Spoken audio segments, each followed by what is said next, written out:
Tires matter. They're the only part of your vehicle that touches the road. Tread confidently with new tires from Tire Rack. Whether you're looking for expert recommendations or know exactly what you want, Tire Rack makes it easy. Fast, free shipping, free road hazard protection, convenient installation options, and the best selection of Yokohama tires. Go to TireRack.com to see their Yokohama test results, tire ratings, and reviews, and be sure to check out all the special offers. TireRack.com, the way tire buying should be.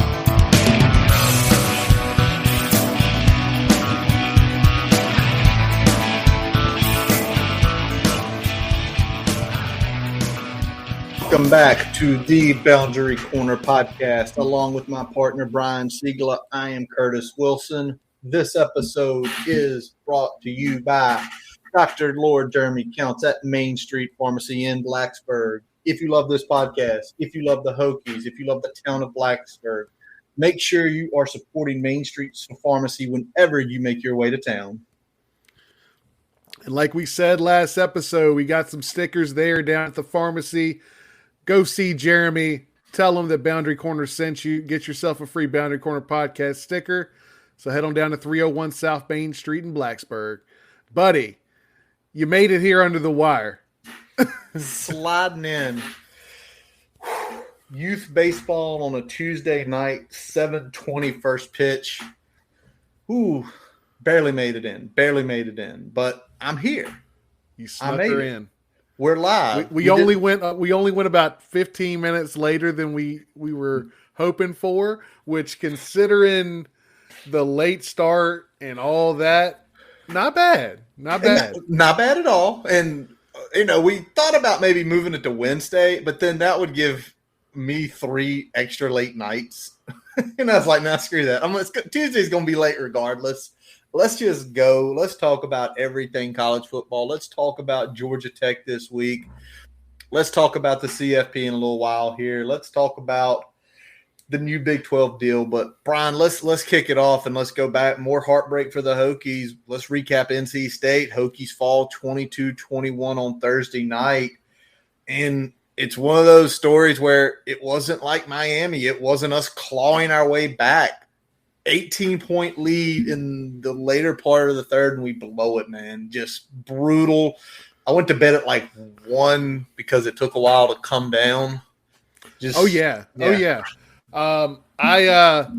think it was while they were reviewing the Grant Wells touchdown that gave us that lead. I ran upstairs to give my wife something. I was like, I'm not trying to jinx this shit, but we're up 18. I didn't think we'd be here. I don't know what to do. Essentially, I was like, I don't know what to do with my hands. I don't know what to do with my hands. Yay! And then I come up later.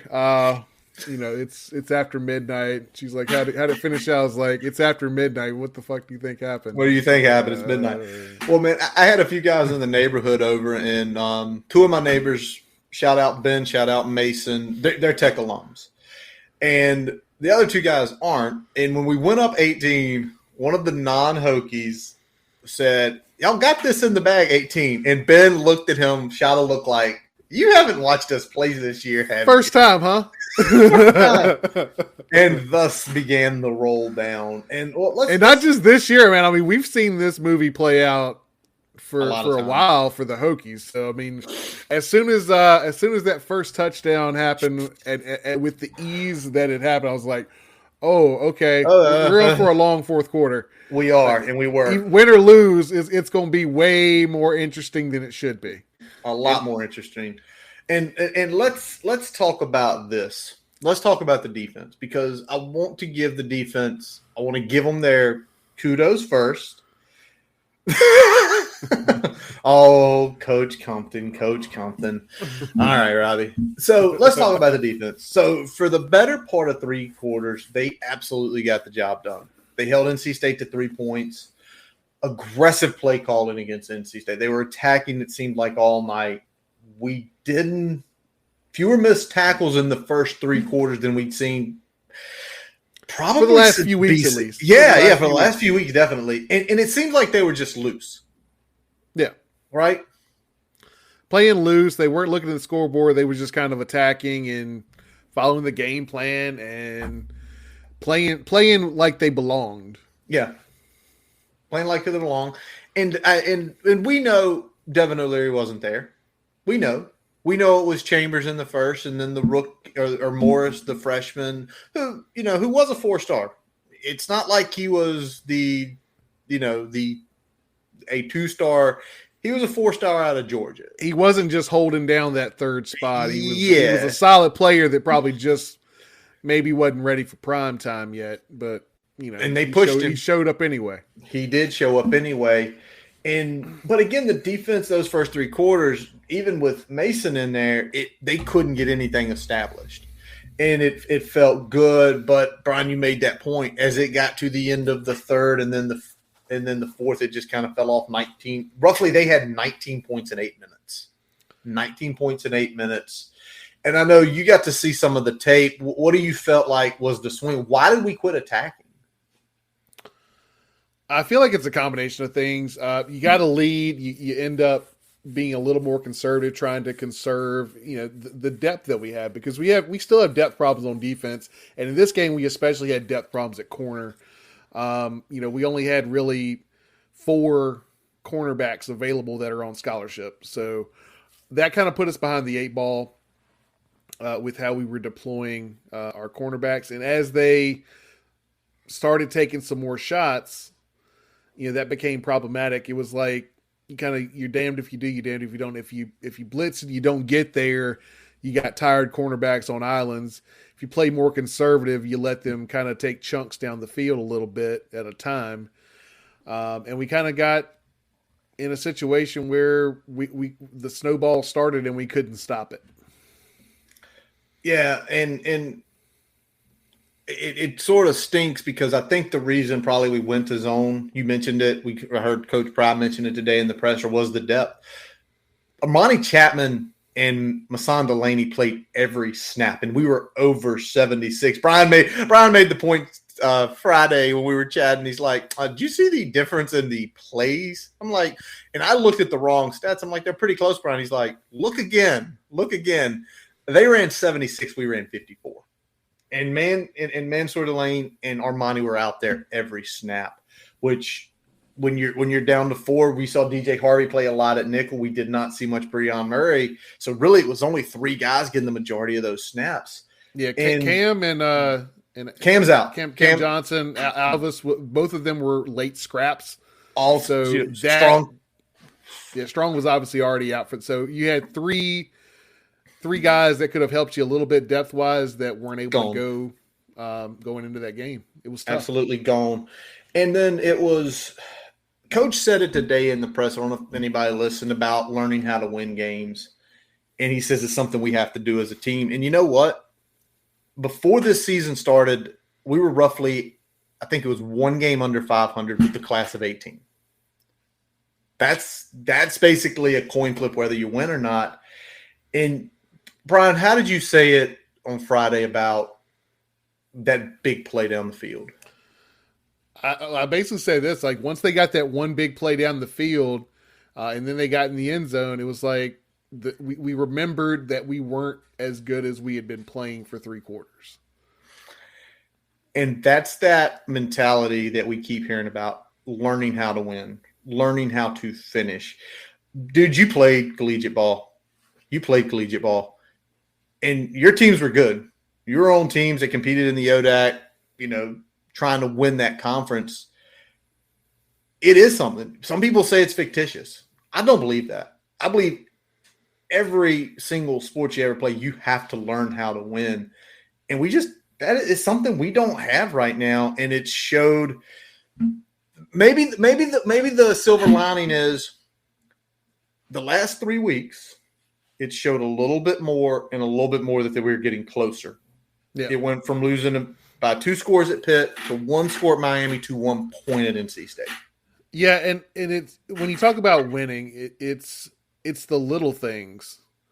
When you look at the plays that kind of build towards your win, there are points in the game where you kind of point to and say, okay, well, you make a little play here, you make a little play there, it's a different outcome. But you see winning teams that they play with a different type of confidence and a different type of swagger than teams like the Hokies right now, where when one bad thing happens, you start to see that snowball effect. You start to see doubt creeping in.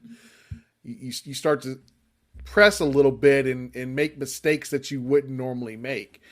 And that's what we're seeing a lot from this team, is that they kind of get a little bit over their skis, and all of a sudden one snowball becomes another. Yep. It's a snowball effect.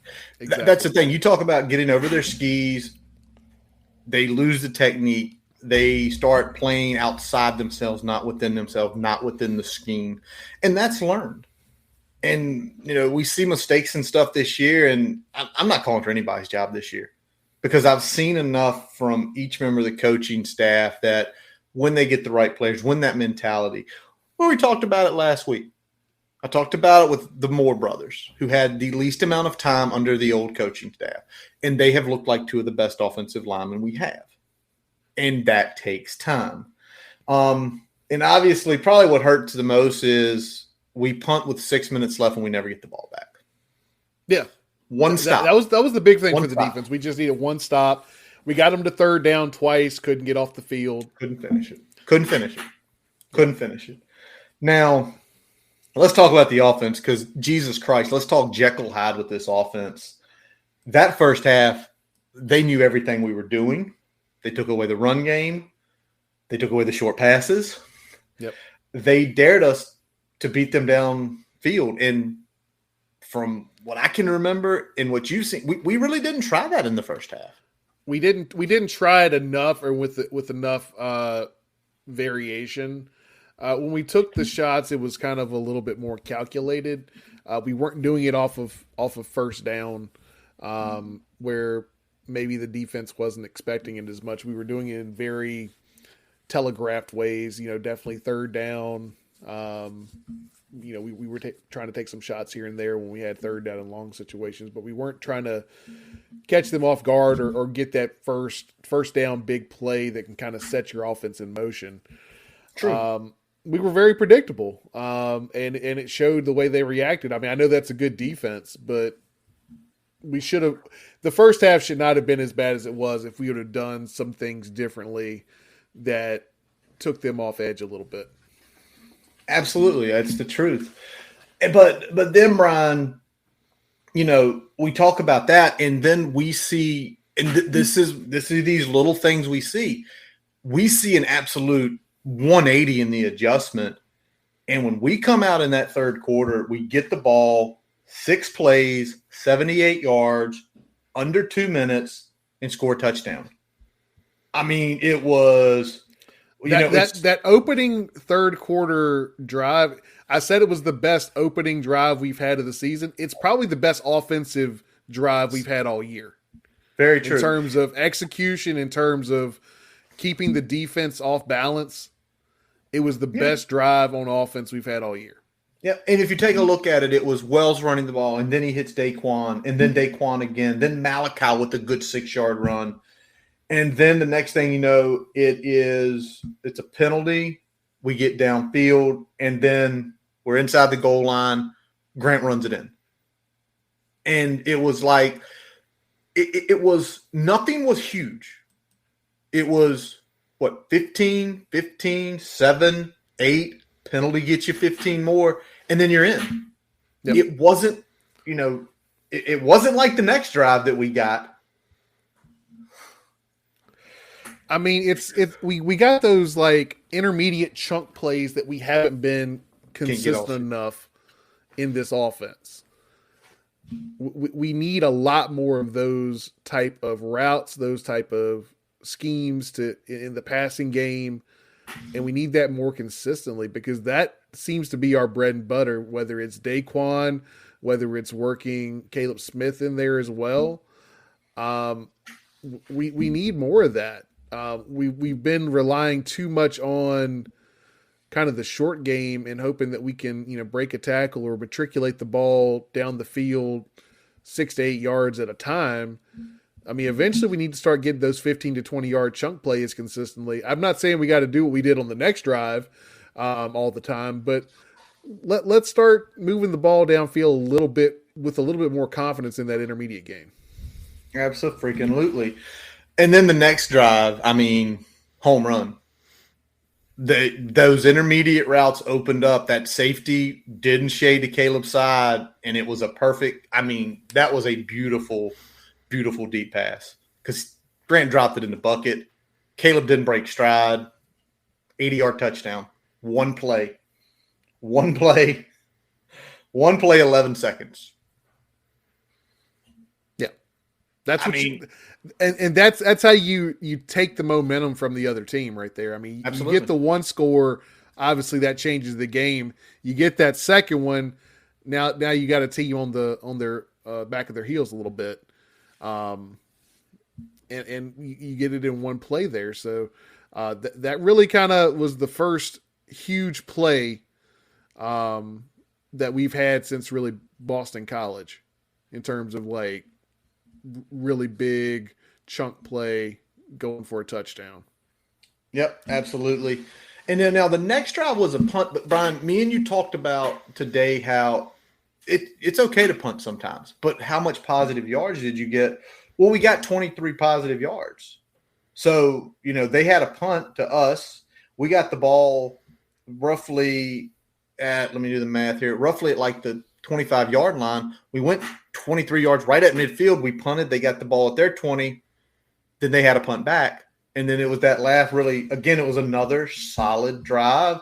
5 plays, 65 yards. Again, Grant running. Don't worry. We're going to talk about some of the bad stuff, folks. We're going to lay into us too, but it was like 3 minutes. Bam, bam, bam. Grant Wells 20-yard run, touchdown. And that's where you're pulling your hair out because in less than 8 minutes, we scored 21 points. Yep. In 8 minutes, we scored 21 points. That's of the game clock. Actual clock, like 6 minutes. Brian, if we can score 21 points in 6 minutes every game, at least once. Yep. Well, can I tell you one thing here though? Is that this tells you the importance of getting a first down on your to start a drive because we went tempo on most of these drives in the third quarter, and we were able to go tempo because we were able to get a first down pretty quickly in the drive. And by the second play. Yeah. By the second play in those two drives. And get up on the ball and keep them on their heels. It was less check with me as we were going through there. So they were running quickly. They were sticking with the original call. And they played with as much confidence as I've seen them play all year on offense. Yeah. And we saw some more different things on, Thursday night. I mean, I think one of the big one was just seeing Grant uses athleticism. He has some. He can run the ball a little bit. And there were a couple times where he handed off. If he had pulled, he would have had a lot of daylight. Because a couple times those ends and those outside backers just crashed. If he pulls, it's a lane. And there's no one on that side of the field. So I think that's got to be continued to put in. What else did you see for little new wrinkles? Yeah, I mean, they had more unbalanced lines.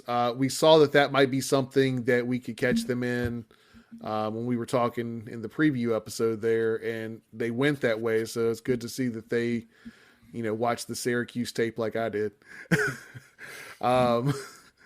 Grant was more involved in the running game, so that was good as well. He's been more involved week to week lately.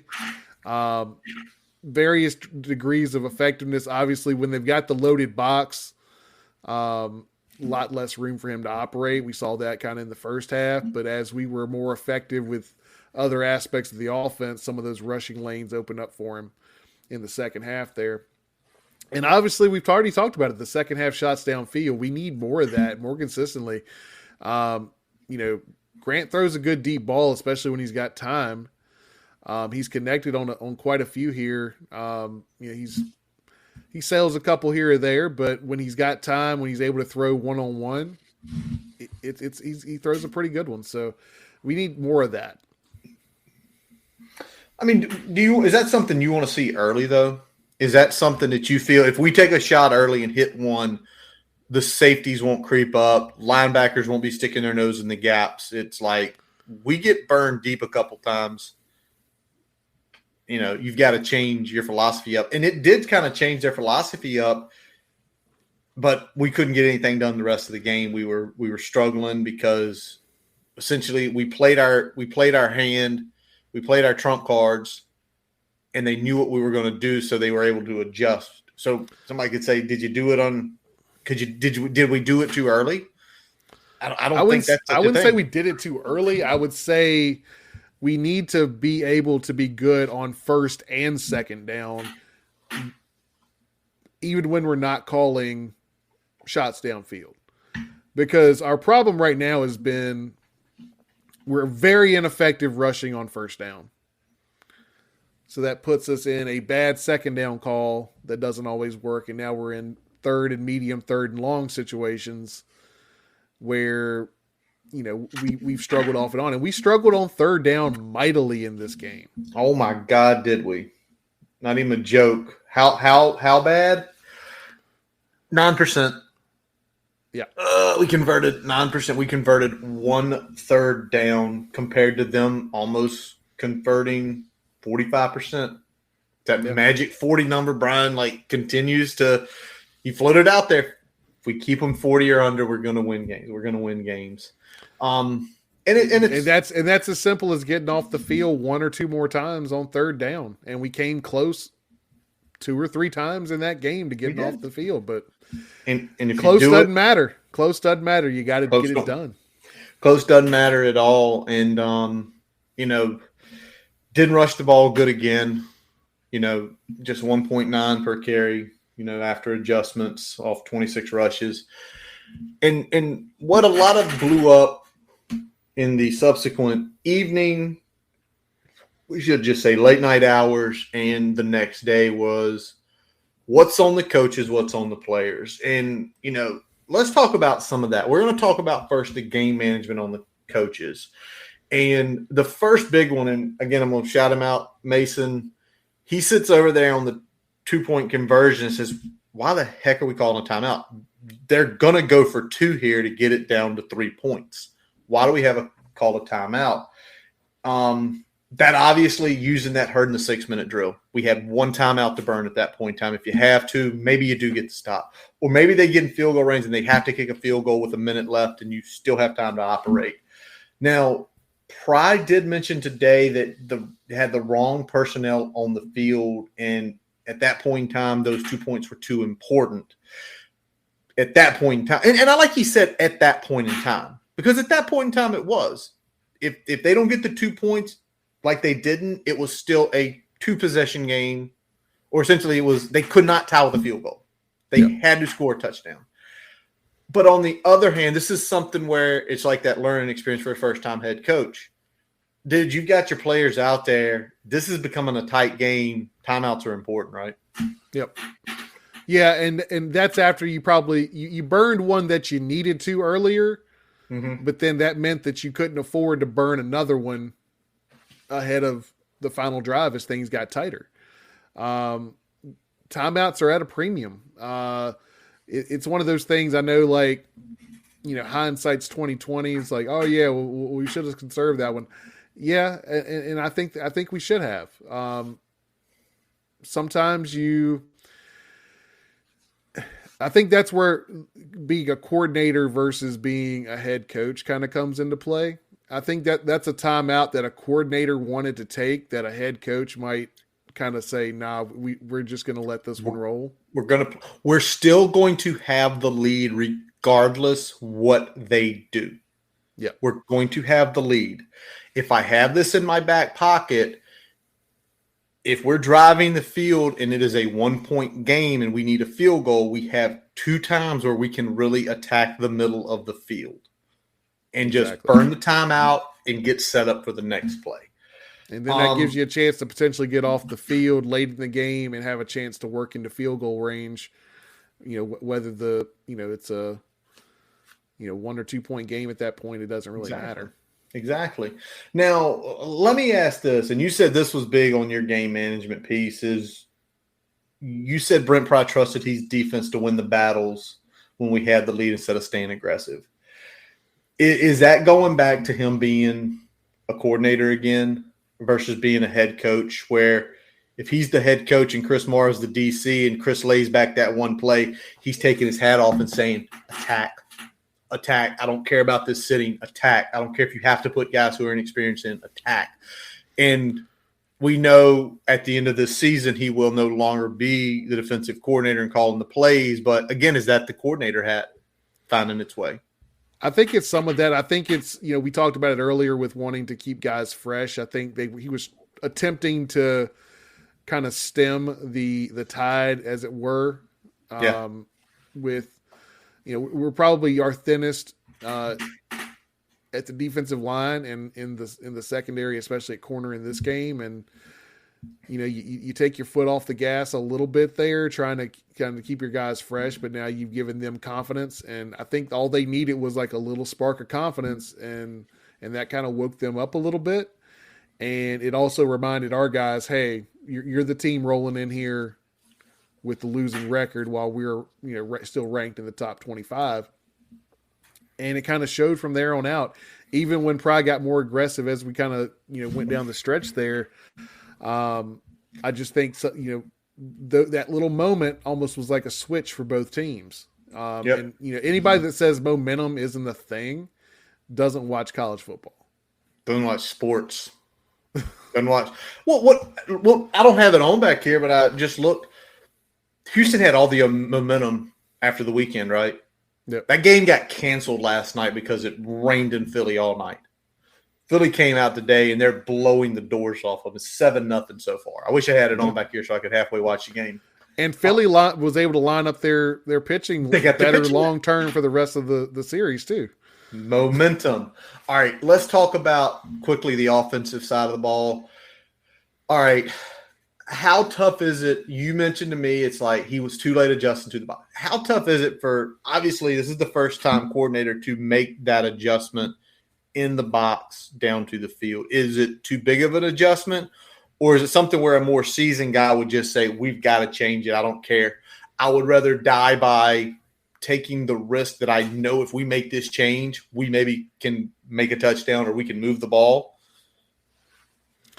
I still feel like we're not – because we're not doing some of the things that he wants us to do well, we're not opening up the playbook enough or throwing in enough new elements to the offense week to week. And when you have a loaded box like that and your bread and butter's trying to be, all right, we're going to run it, we're going to have play action. And I know if you want to have play action, that you want that to be your bread and butter in the passing game, it's hard for that to actually have as much juice if you don't have some sort of semblance of a running game. But at some point, you got to recognize what the strengths and weaknesses of the offense are and start playing towards those. And I think we're too late doing that in a lot of games. And that's what we saw in this game. And by the time, we played our pivot card, they adjusted. They were able to fight their way back. Our defense had got gassed, and they scraped one out there.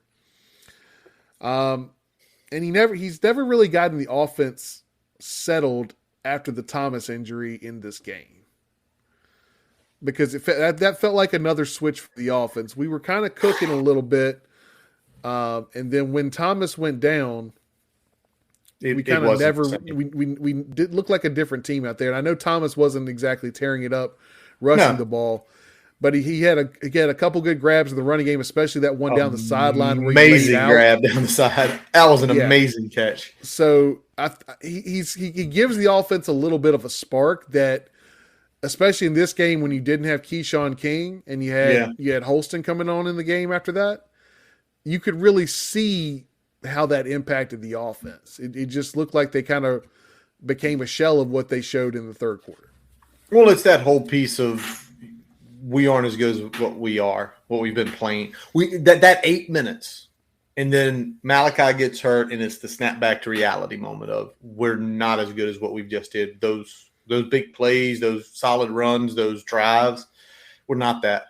And to me, that is somewhat on coaching. I know it's some player mentality, but it's also coaches continue to chirp in your ear. Now, well, it's Bowen's responsibility to get some plays in there that keep your guys confident. That's true. That's on him. Now, Brian, you got into it pretty much. Well, no, Brian just made a defiant statement that about false starts, because there are some things that were on the players Thursday. 10 false start penalties, 6 on the line, 2 on skill positions, 2 on special teams. Brian, someone came out and said, this is all bad coaching. And Brian Siegler went Lee Corso. Yeah, not so fast. So I'll preface it by this. There are things that can be done that will encourage an offensive line to try to be more cognizant about false starts. But a offensive lineman is not jumping off sides because of something a coach does or does not do. Point blank. I played the position. I know this. And the reason, and so the things that you can do as a coach is that obviously one of the things they are doing, which is extra conditioning, punishment, things like that, as a response to offsides that occur in a game. Wait a second. Another offensive lineman, Dwight Dick speaks up. It's on the offensive line. So the things you can do is, obviously one of the things they are doing, which is extra conditioning for yards that you commit in penalties in a game. True. The other thing that you can do is you can lose your spot. The problem with losing your spot is that we don't have the depth to have someone lose their spot right now. No, when someone loses their spot on this offensive line, and even at other positions in this offense, you're talking about replacing them with a true freshman, which could result in a burnt red shirt or a walk-on. I mean, you're getting all sorts of good stuff. We got 2 right here. One from Robbie, one from Dwight again. Robbie basically pre-snap penalties. Oh, Robbie, throw that one up there. Every Hokie fans knows that this year, and it's not all coaching. Robbie obviously is a coach. Throw that other one by the White up. And we've heard this since day one about the depth. So. We've heard it since day one, and I get what they're saying. If we had a team like you would want to have, and a guy jumps off sides twice in a game, yank him at least for the end of the quarter and put in the other guy and see what you got. And if that guy's rolling, you keep him in maybe for the rest of the game. and that shows that you're serious, but we don't have the luxury of that type of response from a coaching staff right now. No, so these linemen need to take accountability for jumping off sides. And I'll say this, it wasn't just the linemen. Daquan jumped off. We had a wide receiver jump off. Caleb jumped off. Caleb jumped off. We had three or four that weren't on the offensive line. So this is not just an offensive line problem. This is a concentration problem. This is thinking too much problem. This is worrying about beating your guy instead of focusing on what's happening in the game problem. Very, very true. It's also funny. Put Robbie's quote up here again, because you said this, and it's really funny because Pry continued to say offsides with false starts. And I was like, is he talking that backwards? But I think that's just something common. But you mentioned during when we were talking Friday, I put it in the tweet too. Yes, you did. A lot of times, why would I get false starts? Because the freaking D tackle in front of me was feed my I'm ass. getting my ass kicked, and I'm trying to get a step on his ass this play. Whether it's I'm trying to kick back early, or whether I'm trying to get a zone step or a reach step, or I'm trying to down block him at the right. I'm trying to get a step on my man because he's handing me my ass right now. Yep.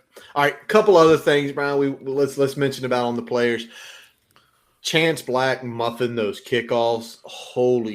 First of all, anytime a kickoff is muffed, any kind of kick is muffed. It's just like, as a fan, it's like, oh shit, not good, not good at all. It's bad because it automatically takes away some of the potential that the plays in your playbook that you want to call as an offensive coordinator. Mm-hmm. Because now you're starting inside the 10.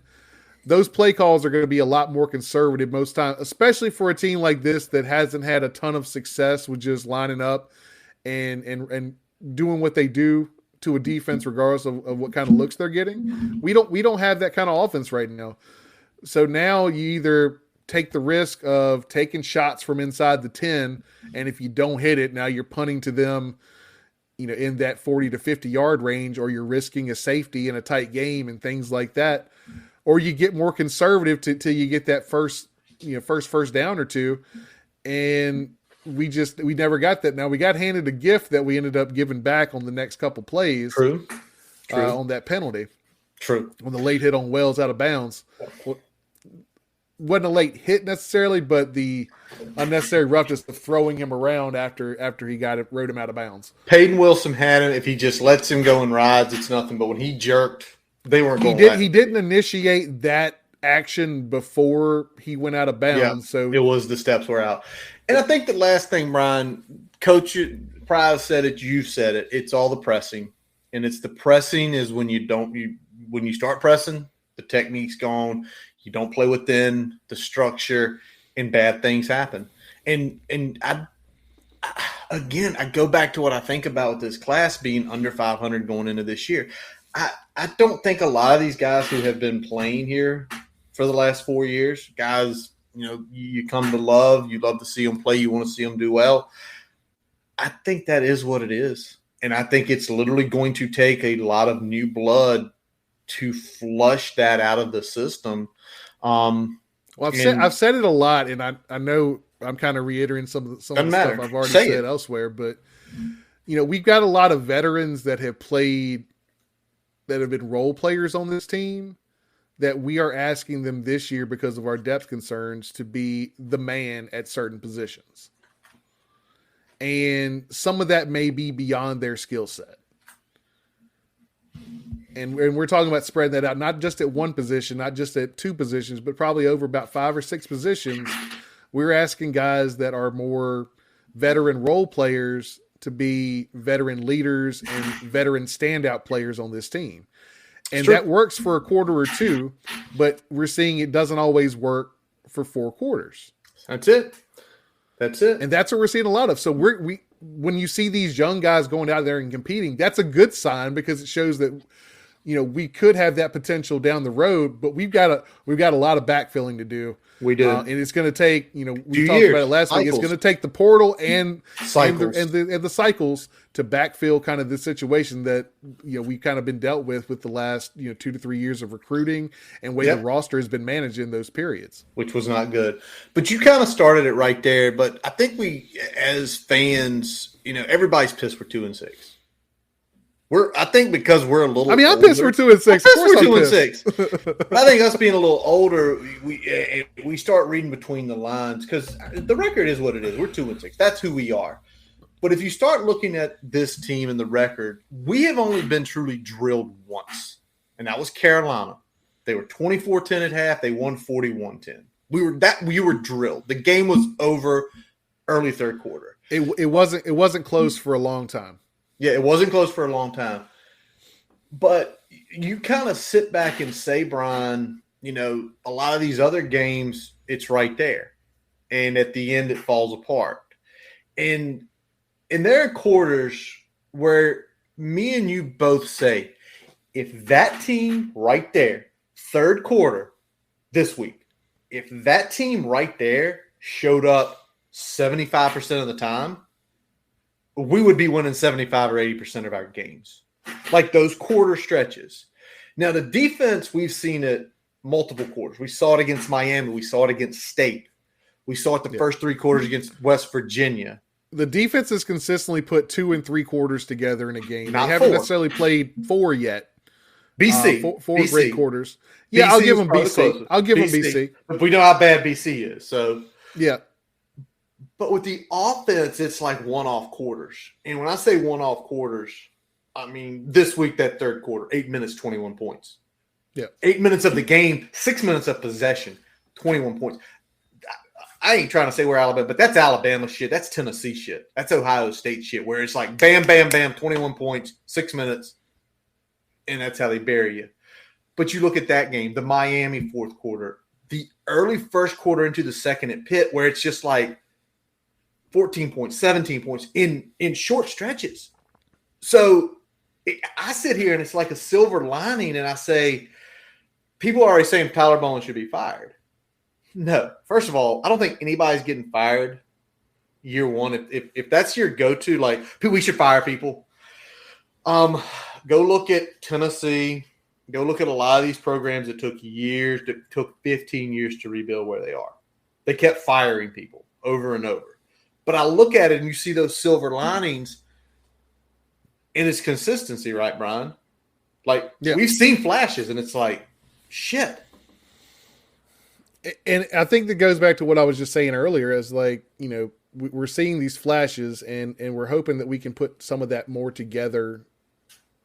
When we say we're not seeing progress, I think we're not seeing progress because we're still losing games. But there are things here or there that give you, you know, a little hope of what's to come. Now, what I want to see a lot more of is, you know, when we talked back in March, early March, we did the preview episode with Robbie. Robbie came on. He broke down what we can expect from Pryor on the defense. I looked at the offense. I looked at a lot of Fordham tape, looked at some of the Penn State stuff, things like that.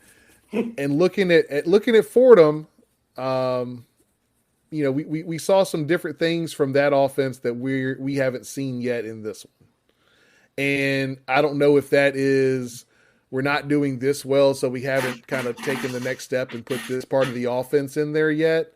I don't know whether it's that some of the team isn't comfortable with running those plays yet, hasn't shown it well enough in practice where they're comfortable with the calls in the game. Whatever the reason is, I want to see a little bit more from this offense in terms of when that bread and butter isn't working early, having something to pivot to, having some things that give the defense fits that aren't just, we're going to do what we do, and beat you that way. Because one of my complaints against Corn had a bad system and was also a bad play caller. Yeah, I still think the system was decent. I think he was just the system is, but I'm saying in terms of how he operated the system, with if it's a pass play, you got to throw it here, or then you got to run it or eat it. Yeah, I don't like that shit. So that's still on him, and that's not just a calling the game thing. That's a, this is how I want to run my scheme thing. Yeah, I got you. The scheme itself, in terms of the plays, were not bad. It was how he wanted the quarterback to execute said calls that was awful. Combined that with having zero flow in the game, and that's something I think we don't see from Tyler Bowen. He lets Wells operate. He lets Wells operate. Now the problem is that we haven't gotten deep enough into the playbook where, you know, what we've shown on film is almost kind of what we see every game in the game. And I need to see more variety and some more wrinkles from this offense. And we're seeing them here or there, but I don't think we're seeing enough where it's giving us an advantage against the defense week to week. And I'm going to be just very honest with you on that. You go 4 games, you're 2-6. Nothing can get worse. If you're trying to figure out how if Wells is going to be your primary starter next year, he's going to battle for a job, it's almost like rip the Band-Aid off and just give him everything and see how the offense works. Because by all means, if you lose 4 in a row, you lose 4 in a row. You're 2-6. To me, there is nothing to lose. And at least with this, you get a full scope of Grant Wells operating everything in the playbook, not just inside the box. Yeah. All right. Let's flip it over, Brian. Other college football notes. Obviously, tonight I had to have you texted. I had a couple buddies. Malik might text me like, what do y'all think of the playoff? I'm like, I haven't seen it yet. This is literally me the first time seeing it right now. And I'm actually proud of the committee putting Tennessee at 1, Ohio State at 2, Georgia 3, Clemson 4, and Michigan 5. Tennessee has beat multiple ranked football teams. Yep. Multiple. And Ohio State has beat multiple ranked. Notre Dame doesn't look as good, but the Penn State victory last week, obviously really good. I think they got it right. I really do. And obviously, if you take a look at that, we've got 2 play-in games on the way in the next month. One's this weekend. We're going to talk about that one later. Trust us. What about you? Do you think it's right? Do you like Clemson being at 4, or would you have put Michigan there? I would have put Michigan there. I thought Michigan was going to be 4. I like it otherwise. I mean, I can make an argument for Georgia over Ohio State, but they're very neck and neck in my opinion. Tennessee has the best resume. I don't know if they're the best team, but they certainly have the best resume, which is why they are number 1, and that's a fair number 1 for them. Like I said, I could argue Georgia at 2 or Ohio State at 2. I think Clemson is probably the only one they got wrong at this point. I would definitely put them kind of just outside looking in the initial poll. I think Michigan's kind of done more so far. Okay. And I think I'd put them behind Michigan, and obviously Alabama's number 6 here, so I'd put them just ahead of Alabama. Oh, are they now? Unblemished record. Are they now? Wait a second. So an undefeated team is below Behind a one-loss Alabama. Yep. TCU's below Alabama. Yep. That's always irritating to me. So TCU has not been proven they can be beaten, correct? Alabama has. Alabama has shown they can lose a game. TCU's not. If you flip-flop them, I'm fine with that. I think Oregon's too high. I don't think you get the doors blown off of you, even if it's early in the season. I don't think they should be that high. I think at least USC, Ole Miss should be above them. Probably no one else. I don't know how a 2-loss LSU team, because LSU is still not impressed. They lost to a mediocre Florida State team at home pretty much. So, but we'll discuss that more as we get down to it. There's definitely some SEC biases always playing in there, but it is what it is. I mean, you look at that Florida State team. I mean, it's a better than we expected Florida State team, but still nothing to write home about Florida State team. Yeah. Now, if this was the 12th team, there would be games in Ann Arbor, Tuscaloosa, Fort Worth, and at the Autzen Zoo. Just, I'm always talking about that, man. Crank it up. Crank it up. That's a good one. Could you imagine a team like UCLA having to go to Ann Arbor in early December? 0 degrees. That would be amazing. That would be great. All right. Or like, some team on the East Coast having to go to the Autzen Zoo. Well, that would be USC. I don't think they have it that way. They'd probably flip it, put like LSU there to go up to the zoo. That'd be nice. Yeah. So it's interesting. All right. Other big news this week. The Big 12's new TV deal. The dominoes are slowly falling. $2.28 billion over 6 years between Fox and ESPN. I'd love to see the numbers from each, because obviously the math is roughly $30 million a year. I think Big 12 is saying closer to 50 with all the other payouts. Well, we're looking strictly at the TV money because the other payouts are variable. Yep. You may get some of it, you may not get some of it. So keep that off the table. But let's say it's split right down the middle. Some of it's a straight share. Some of it depends on where you land. Exactly. But if we just say it's a straight middle and it's $1.14 billion, we know that $1.14 billion for ESPN. I'm focused more on ESPN than Fox, because Fox has the Big Ten, they have the Big 12. The Pac-12's deal is still not done, which is really, and this is a good size deal, but now 1.14 is roughly how much a year? God, I hate doing math this late. If I had a chance to do this earlier, if we're doing straight split, wouldn't it be 15? What, 15? Well, no, what I'm saying is how much money each year ESPN is going into it. Gotcha. It'd be something like 200, probably right under 200 million a year. So close to 15 a year per payout. But what that tells you right there, though, is they still got money left. Yeah. I think they're going to bump the SEC up, but I think the AC, even though they're locked into the 15-year deal, ESPN is going to probably pay a little bit more. I think the ACC's with the ACC network going full live is close to 30 million now. I think that's what it is, like 27 and a half. I think the ACC will get a little bit more. They'll probably, to me, I think the ACC is going to be probably closer to 37 straight TV deal. But this is what we talked about, because the Big Ten's gone. ESPN does not have the Big Ten in a few years. And it was all that money, and they bid up to a point, probably somewhere in the neighborhood of about 70 million a team. And now that money's coming back, so it's going to be interested to see how that plays out. Yeah. Yeah. What do they do with that extra money? Does a cut of that go to the ACC in a renegotiated deal? Does all of that go to the SEC? I don't think it all can go to the SEC.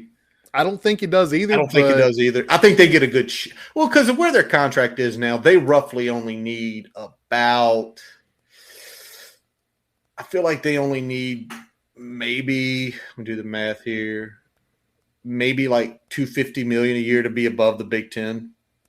Okay. And so obviously we know how big the Big Ten deal is. We know you look at this, it's probably another $200 million out there. How much goes back to the ACC? Do they negotiate anything with the Pac-12 now that you're down to 10 teams? It'll be interesting. All right, last piece before we hit the break here. Brian Harsin for real got fired today. Not a catfish. Not a catfish, not me. Barrett Sally confirmed it. And I'm going to be honest. They haven't hired the AD. They look like did the Mississippi State AD, which God bless that guy. Because to take it with those freaking lunatics down on the plains, who wants to coach there? Like, seriously. Like, who in their right mind would actually want to try to coach there? Yeah. I mean – Brian Harsin has done himself zero favors in this position. Yeah. Let's go ahead and put that out there. Zero favors. At the same time, with those donors out there, it's a clown show, man. They run everything. The thing is, it's constantly we got to get rid of people. We need to do something different. And it's just like they had Gus for close to 7-8 years, and Gus took them to a national championship. Gus had them in the running. Gus beat Alabama a few times. They're one of those programs to me that they get a little winning in them. They completely forget who they are. And then when they have a couple mediocre seasons, everybody wants to burn the place down because, it's all screwed up. You are who you are. And that's where the Mississippi State guy, God bless his soul. Yeah, right. I mean, I think that they want so bad to be like tier 1 all the time, like some of their other in-state rivals, and some of the other teams in their conference, and they need to recognize that they're a team that, because of the money that they have, they can punch up, but they're still going to be more or less a tier 2 type program consistently. Yeah, with the ability to punch up. What they've done the last 11 years, though, I would take it. 2 national championship game appearances, really only 2 bad seasons. And then the rest. You can really take it even further back than that. I mean, if you go back the last 20 years, yeah, absolutely. You go back to 2004. I mean, they've had really good teams. Yeah, really good teams. I'd definitely take it. Heartbeat. Just because you're not that elite of elite every year. I mean, again, you punched up a few times. You've won the big ones that you've had to win to put yourself in a position to play in some big games. Yep, absolutely. All right, so Brian, before we get to know the enemy for NC State, we are going to take a quick pause from our digital partners. If you work as a manufacturing facilities engineer, installing a new piece of equipment can be as complex as the machinery itself. From prep work to alignment and testing, it's your team's job to put it all together. That's why it's good to have Grainger on your side. With industrial-grade products and next-day delivery, Grainger helps ensure you have everything you need close at hand through every step of the installation. Call 1-800-GRAINGER, click Grainger.com, or just stop by. Grainger, for the ones who get it done. As we take a quick break, we'd like to tell you about getting your free website report from our digital partner, Grassroots Digital Marketing Studio. They'll tell you how your website ranks on Google, on-site SEO, and social media. No commitment to buy anything. You can get your free report by visiting grassrootsdigitalstudio.com/free-website-report. Now back to the episode. All right, Brian, let's start with Georgia Tech, know the enemy, offensive side of the ball. And let's start at the quarterback. The quarterback position. Which one? Well, okay, there we go. Unlike NC State, who had not really showed much of the freshmen, Georgia Tech's shown everybody since Jeff Sims got banged. You got Sims, you got Zach Gibson, and Zach Pyron. Let's go this order. Give me, obviously, Sims is one, so we'll talk about him last. Who's the least likely guy we're going to see this week? And if he does have to play, give me a quick variation of what we're going to see in his offense. More than likely, the least likely is going to be Zach Gibson. He started the last game they played against FSU. Didn't make it very far into that game. Really more of an athlete, decent short game accuracy with his arm, effective in the running game. Only average arm strength, average accuracy, not really effective in the pocket, will panic when he's pressured consistently. So not exactly the guy you want to pull the trigger there in a game, especially against a team like the Hokies that we do have a pretty effective defense, at least for 3 quarters. So for if it's Zach Gibson, we're going to see the smallest playbook and the actual potentially smallest person able to run their offense. Yeah, smallest playbook, just because he doesn't have the arm to drive the ball down the field. Okay. All right. Well, what about Pyron? Because Jeff Sims, obviously, if he's healthy, Sims is going to play, and he's the best quarterback they have. But what are we seeing from Pyron? Pyron is a step up in athleticism. He's a more powerful runner. He's got a more effective arm strength. Does a better job in the intermediate passing game than Gibson. He does still lack the arm strength to take some deep shots consistently, but he will make some effective throws in the intermediate passing game, so it does stretch the field a little bit there for them. But he is effective in that 3-step drill, and he will scramble well, keep his eyes downfield for checkdowns and things like that. So more effective, and again, probably a more effective runner in the zone read because of his size and power. All right. And then last, clearly, if he's healthy, Jeff Sims, the 6'3", 205-pound quarterback out of Duval, Florida, composite 4-star, was a top 247 player, top 10 quarterback. So far this season, he's thrown 5 touchdowns, only rushed for 1, a little over 300 yards there. And we all, if you've been following Hokie football for the last 5 years, we know who Jeff Sims is. At one point, he was right there with us, and then he decided to go to Georgia Tech. What do we see from him that makes him, obviously, if they want him to start? Yeah, I mean, the big thing is his confidence. He's a quick decision maker, delivers a good, accurate ball that allows his receiver to kind of turn up field, get some yards after the catch. Great athlete, extends plays with his legs, looks to make the play down the field. As he's kind of escaping the pocket and getting to the perimeter. He is the type of quarterback, that I've been talking about that can elevate the play of those around him. He's that type of player. But he will take risks with the football in the passing game, so there is some opportunities for some potential fumbles or turnovers there. But I mean, he's definitely one of the better quarterbacks we've seen this year in terms of his skill set, and definitely the best quarterback on that roster. Yeah. I mean, he obviously is the best. If you see him playing, you're going to get their best game offensively, which isn't the greatest, which we'll talk about later. But let's just be very honest with this team. This team is a run first team. They've ran the ball 30 more times than they've passed it because they've given up 30 sacks. They're giving up a sack about one every 8 dropbacks.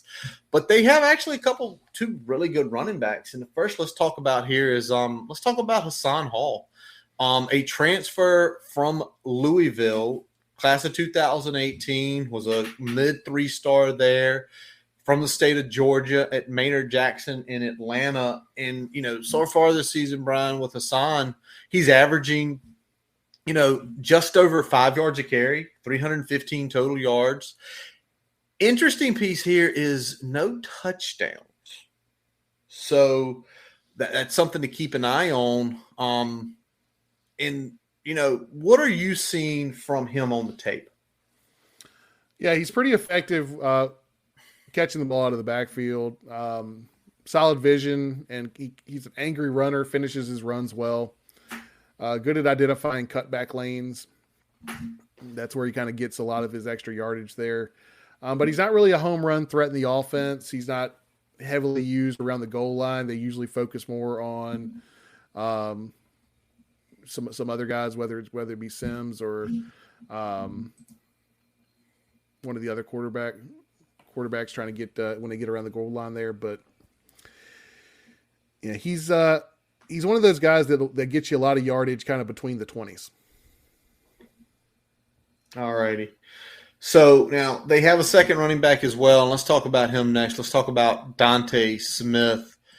Smith so far this year, again, also averaging over 5 yards a carry at 5.1, 3 touchdowns, 258 total yards, a little bit of receiving, 8 receptions in 8 games.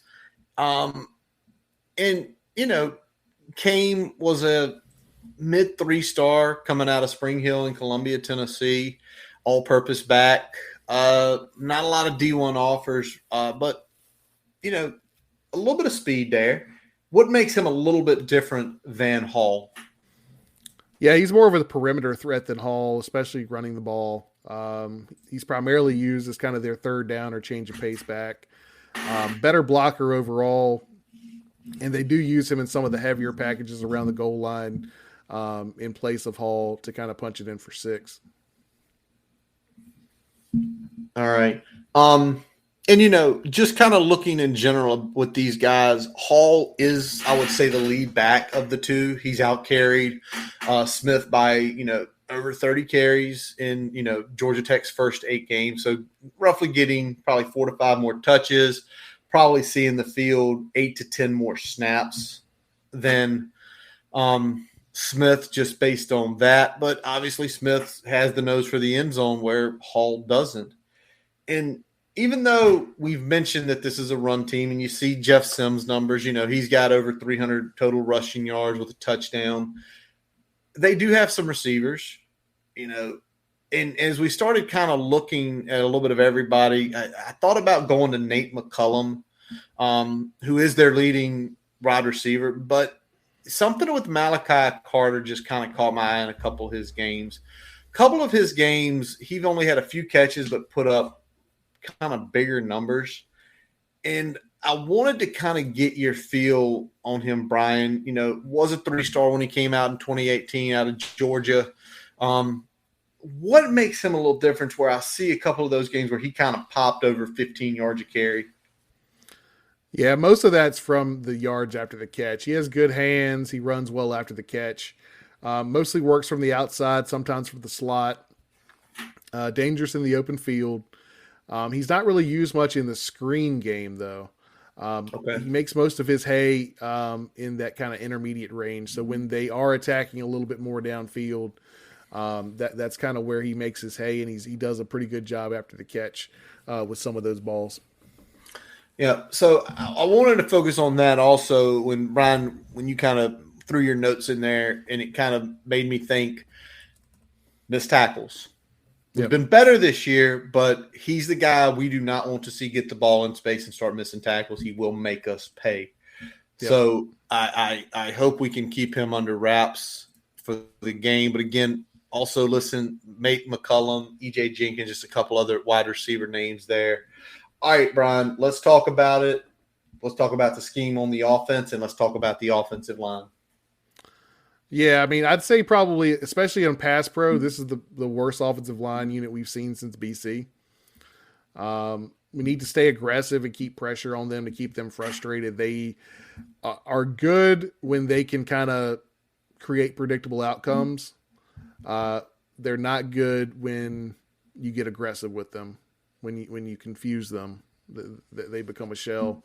So if we can stay aggressive the whole game and bring some pressure, especially in a game where we're not quite as worried about the downfield throws, hopefully we can hold up on the back end a little bit better than we did late against NC State. But I mean, we're looking at kind of a smash mouth spread. It's going to be heavy zone read, RPO elements. They're not taking a ton of shots downfield. This is very much a run focused, run first offense. And without Sims, they're damn near a triple option team. A lot of times, we know about Georgia Tech and the triple option, but I mean, they really kind of become that type of almost run exclusive unless they're playing from behind type team. They were down multiple scores against FSU, and they were still, run and then pass when they had to. So they definitely want to run the football if they're going to have success in the offense. Well, it shows in the stats. I mean, they're under 6. Yeah. Per game. I mean, per attempt. Under 6 an attempt. That's just ugly. Yeah, and I think if we do a good job attacking that mesh point, that'll kind of keep things in a more predictable outcome. Make sure that we kind of let Jeff Sims give it as much as he can. That would be ideal. Or put him in a no-win situation where if he gives it or keeps it, he's kind of eat up. That's kind of what we need to do. Keep him living in hell a little bit. But getting a lead on them early could really help us kind of get them out of their game plan there, because they definitely want to run the ball. They definitely want to kill clock. It's still that type of offense, even though we're not seeing that triple option, that flex bone that we saw from Georgia Tech for years. But it's funny you say it could get them out of their game plan, but on the other hand, they just might stay in their game plan. And if we get up 21-0, like, we're just going to keep running the ball. Thank you. Right? You're just going to keep running the ball and not having any success. And I mean, well, they do well enough, but they're not moving it consistently enough to. Yeah. It's like they'll have an 8 or 10 yard gain, and they'll back it up with a 2 or 3 or a 1 or 2, and sometimes a negative play, and next thing you know, they're punting. So is what it is. That's kind of how we've got to do it. We can't let 1 or 2 first downs kind of create that tidal wave where they end up rolling into the end zone. We got to make sure that we're getting off the field. Absolutely. All right, so next guy, Brian, we're going to flip over to defense. First guy I want to talk about, guy who started his playing career as class of 2017 at Old Dominion. He transferred into Georgia Tech. He was a 2-star when he came out of high school down in Garner, North Carolina at Garner High School. That's Keon White. And, so far this season, 4 sacks, leading the team in sacks, 35 tackles, pass deflection as well. And he's that prototypical, the build you love on him, 6'5", 286. How does he show on tape? Really good, actually. He's kind of a guy that they use in a lot of different ways. He's got really good size, which helps him kind of slide into a 3 technique when they go with a different line set. But he's also kind of that big end that can also rush the passer well. The only thing he doesn't do great, he's not very good at shedding blocks, and for his size, he can get moved out of the gaps. But when he can shoot a gap and penetrate, that's kind of where he makes his hay, and he does a good job there. And like I said, for his size, very above average pass rusher, whether he's lined up outside the tackle or inside the tackle. All righty. Let's flip now. Let's look at the two linebackers. Let's start with Charlie Thomas, first of all. Thomas out of Thomasville High School in Georgia, class of 18, a high 3-star in the state of Georgia, top 50 player down there when he came out. And so far this year, 70 total tackles, which is second on the Yellow Jackets behind one guy we'll talk about in a few minutes. He has a sack. He's forced a fumble, couple of interceptions, 6'2", 207. Where is he lining up on it with Charlie?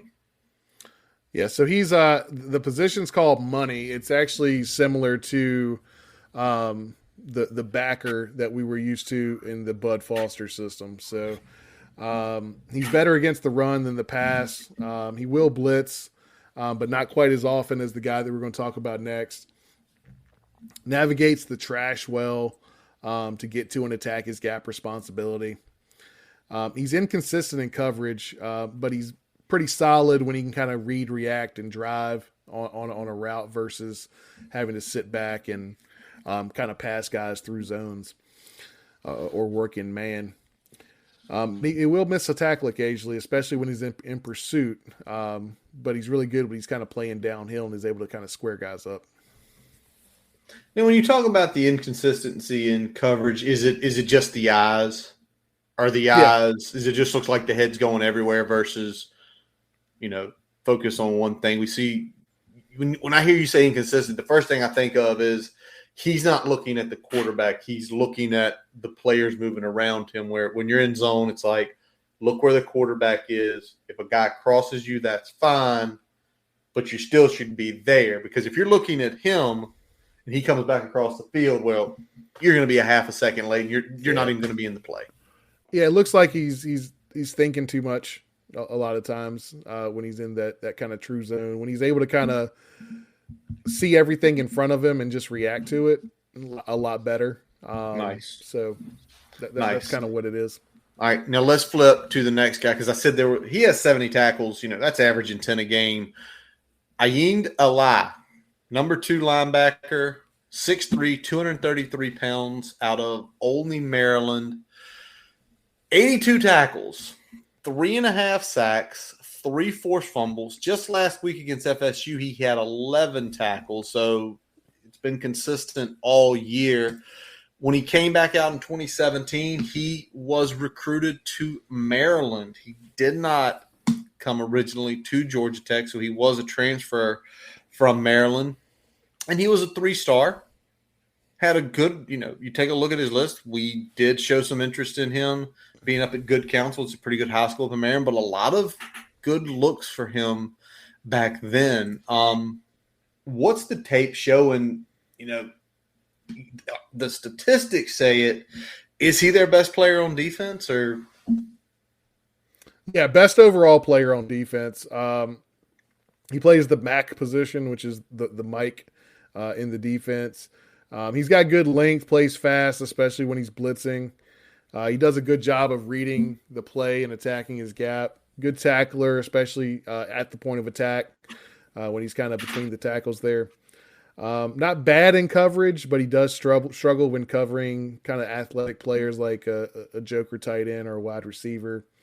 And he does sometimes struggle to shed blocks. So that's kind of, if we can get him tied up in the middle there, we can kind of neutralize him a little bit. So I hear you say that fourth statement there about covering athletic tight ends. Do you think this is a game where Gallo should be at H, put right on that kind of that wing back and force him to cover? Yeah, I would put him in as much force position as we can, where he's got to do stuff in space and cover in space. Make him run as much as possible. All righty. Let's flip it. One last player on the defensive side of the ball, and that is LaMiles Brooks, the defensive back. LaMiles from Trinity Christian Academy. Oh, that name. Oh, Isaiah Ford. Some other good players from down there. He is the class of 2020. Yes, he did get a Virginia Tech offer. No, he did not commit. And he was a pretty highly rated player. 4-star composite, top 260 player nationally, a top 20 quarter, top 50 in Florida. We actually were a favorite to land him back in 2020. And obviously we missed there. No, we weren't. No, we weren't. That deadly 2020 class, man. Still coming back to haunt us. Still. So far this season, I love the stat line from him. To be a defensive back, 33 tackles, 2 interceptions, and 5 pass deflected. So he has been around the ball a lot this year, and also had a fumble recovery. So clearly a nose for the ball. What's Miles showing in the secondary? Yeah, so he plays safety for this team. He's probably the best playmaker in their secondary. Really great in pursuit, making open field tackles. Finishes plays well when he has spill area responsibilities. He's good, but occasionally sloppy with those run fits. So that's something that we can potentially exploit. He's also good in coverage, but he can be exposed in one-on-one. He's much better when he's in zone. All right, let's flip it over now, Brian, and let's talk about this scheme. Obviously, you mentioned something we were familiar with, so I'm going to assume 4-2-5. 4-2-5, but they are multiple, so you'll see them kind of mix and match fronts. They use that kind of standing DN as kind of a hybrid player that they'll slide into a backer position and then slide their Sam kind of into a more true nickel. So they kind of morph a little bit into a little bit of a 3-3, a little bit of a 3-4, kind of depending on what they need, but they're a base 4-2-5. And they try to switch up those fronts to create confusion, to create matchups that work for them. They bring pressure fairly regularly, usually kind of zone blitz in the early parts of a drive. They'll go more man blitz as they kind of get pushed further into their own territory. They force a decent amount of turnovers, usually off pressure. And they're very much kind of a bend don't break philosophy. You can score on them, but they're going to try to hold you to 3. All right. Well, you mentioned the forced turnovers off pressure. Let's go to the Hokies, and the first thing we can talk about is their turnover margin. They are a top 5 team in the country in turnover margin with plus 12. Not a lot of plus 12 teams are 3-5. So I got nerdy and just started looking at the game films, and in their 3 wins, they're plus 7. So clearly in those wins, they turned the ball over, and that was against Western Carolina. Duke. I had Duke, 23-10, and Pitt. So they forced a lot of turnovers in those 3 games. So in the 5 losses, though, they still created 5 turnovers. That's a turnover a game. So I dug a little deeper. They forced 2 against UVA, and they lost by a touchdown. They had 1 in a blowout loss to Ole Miss. And they had 2 against FSU, who also blew the doors off of them. And the other 2 losses, it was an even battle. So in 3 of their losses, they were plus 5. And they got outscored by like almost 100. They have to force turnovers to win games. That's clear.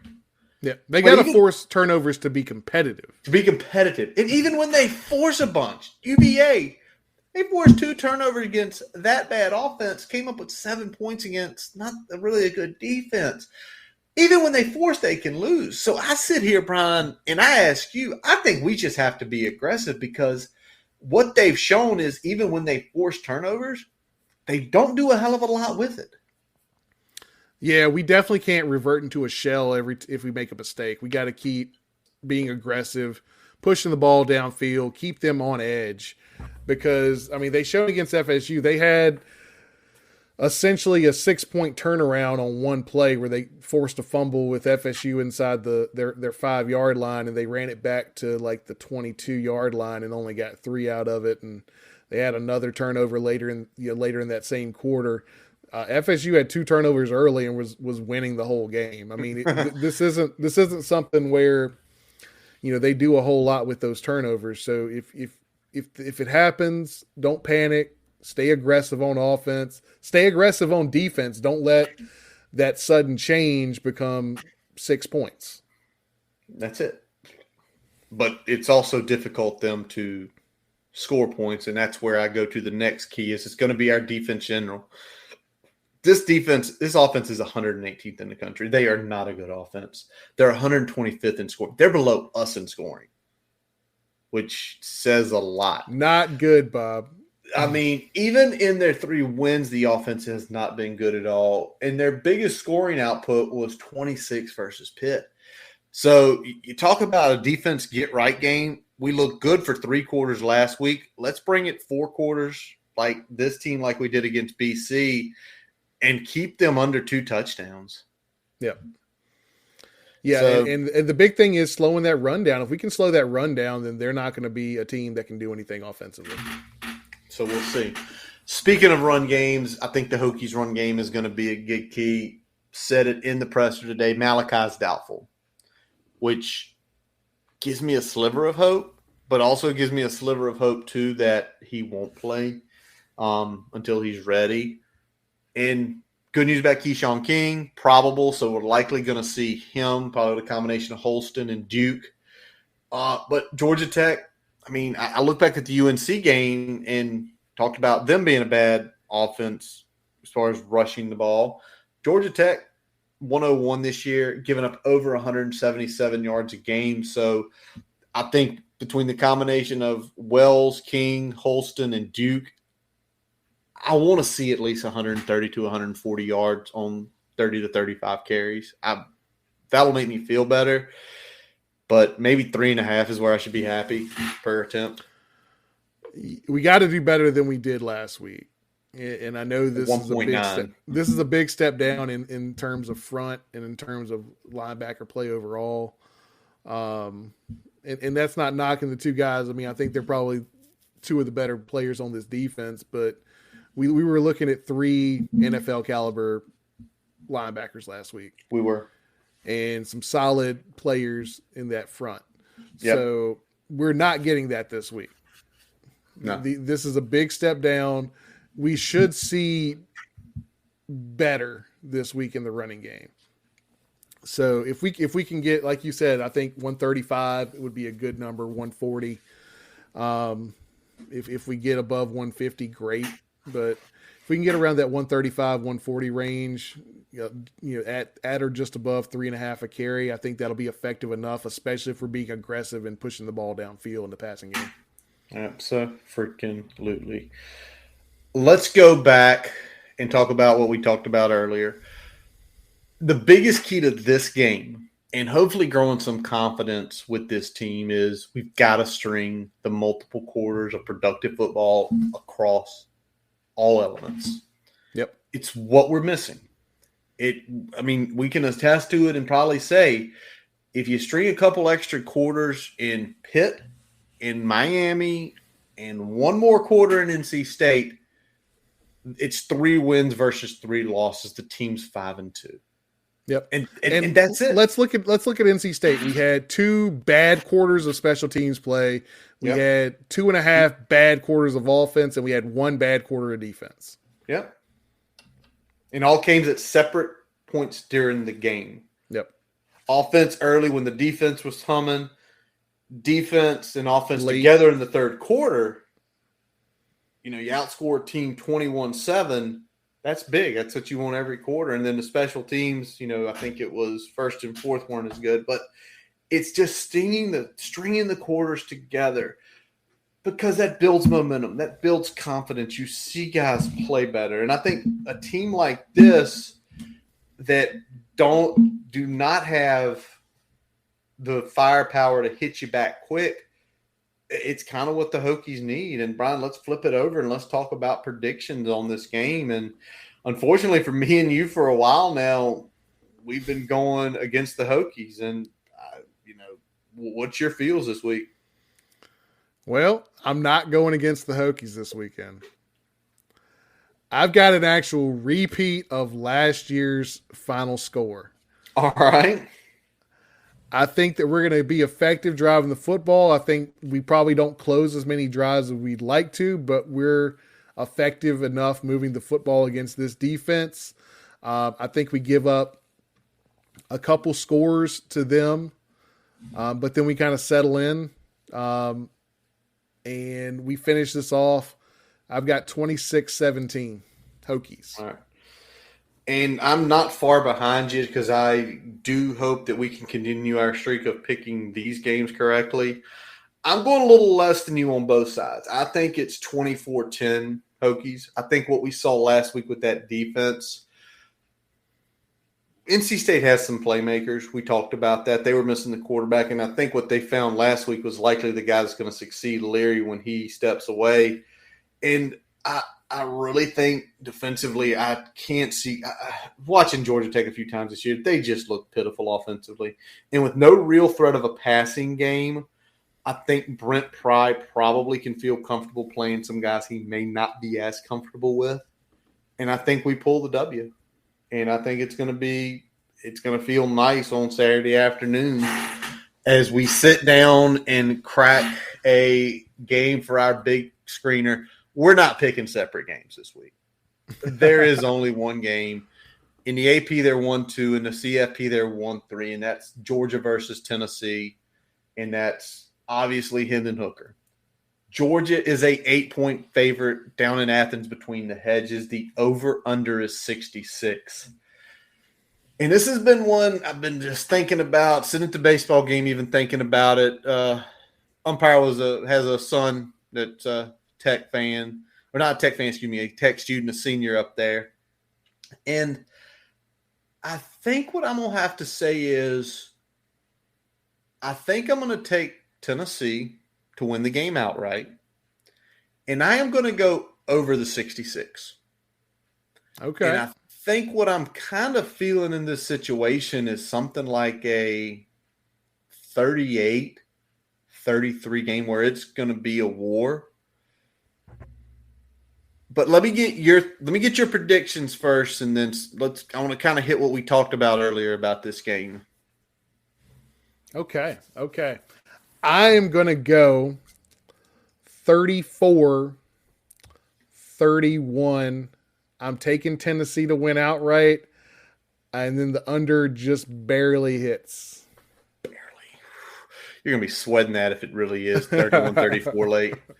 But let's talk about what we talked about, Brian, when we were discussing this game, because we talked about this game for 15 minutes today. And I said to you,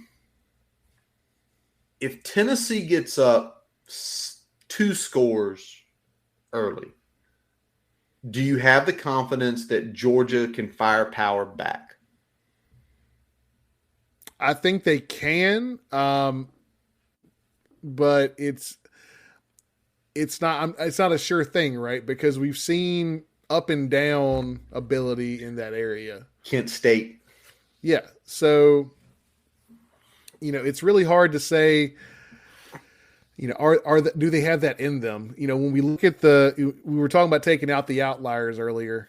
And Kent State's kind of one of the outliers there for Georgia. And we said, Mizzou is the big outlier. Yeah, Mizzou is the other outlier there. Because if I got Georgia fans listening to this, y'all were saved by the refs that night. There were some penalties that happened that if the flag had been thrown, a couple extra scores wouldn't have happened, and Georgia would be a one-loss team right now. That's my opinion. Yeah. When your right tackle clearly false starts on 3rd and goal and you get a touchdown from it, that helps out with a 4-point game. Big time. But we mentioned it the other way because I think if Georgia gets up early, I think Tennessee's they are running so vertical. They are so attacking downfield with Heupel's offense. If they get down early, I think they're just going to keep slinging it and keep slinging it. And I think to a point where we've seen sometimes with Kirby Smart, he'll get into those mans. He wants to play man. He wants to be aggressive up front. He hadn't quite – Bo Nix ain't quite Hendon Hooker. And I think the wide receiver core at Tennessee is a little bit better. But, I think it's going to be a hell of a game. I think it's going to be a fun one to watch. Thank God the Hokie game will be over so we can enjoy it. Yep. Versus keeping looking on our other one here. All right. Yeah, and I think when you see that, I think if Georgia wants to pull it out, I feel like Georgia's going to have to get to Hendon consistently. That's going to be the only way that they're going to pull it out. And if they're doing that and they miss him, there's going to be a lot of space for him to run, and we know that he can run. All right, big man. Has anything broken almost 11:20 on Tuesday night? 90 minutes on the dot here. 90 minutes on the dot. We did it. Baseball game is – let's see that score real quick before we wrap here. Baseball game's over, and the Astros got shut out 7-0. Ouch. Ouch. Couldn't happen to a better team. Uh-oh. Man, don't let Doug hear that. When you got a Braves fan kind of like pulling for the Phillies, you know it's some foul shit going down. So. All right, well, that is going to wrap up this episode of the Boundary Corner podcast, brought to you by the Main Street Pharmacy in Blacksburg. I am Curtis Wilson. I'm Brian Siegler. Visit our website, boundarycornerbt.com, to listen to all of our episodes. While you are there, do not forget to follow us on Twitter, Facebook, Instagram. Subscribe on our YouTube account, and also any of your podcast sources, Amazon, Spotify, Apple. Also, as always, check out our buddy Jason Long, where on November 5th, he will be at the first annual Ginkgo Tree Festival down in Roanoke. So check him out there if you get a chance. Also, check out his music on Apple, Spotify, YouTube account, Facebook pages. Check out his summer EP album. Yes, I'm tired. I'm going to be going to sleep very shortly here. It was a long night last night with Halloween. I got 9 pounds of candy in there that the kids are diving into. I should have probably ate at least 1 bar.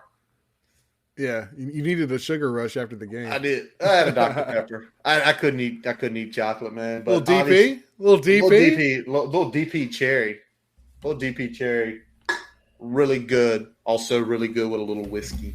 So we thank you all for always listening. Shout out to Dwight, Robbie, listening tonight. I know some of you are out there as well. We appreciate it. As always, Brian, let's go. Hokies!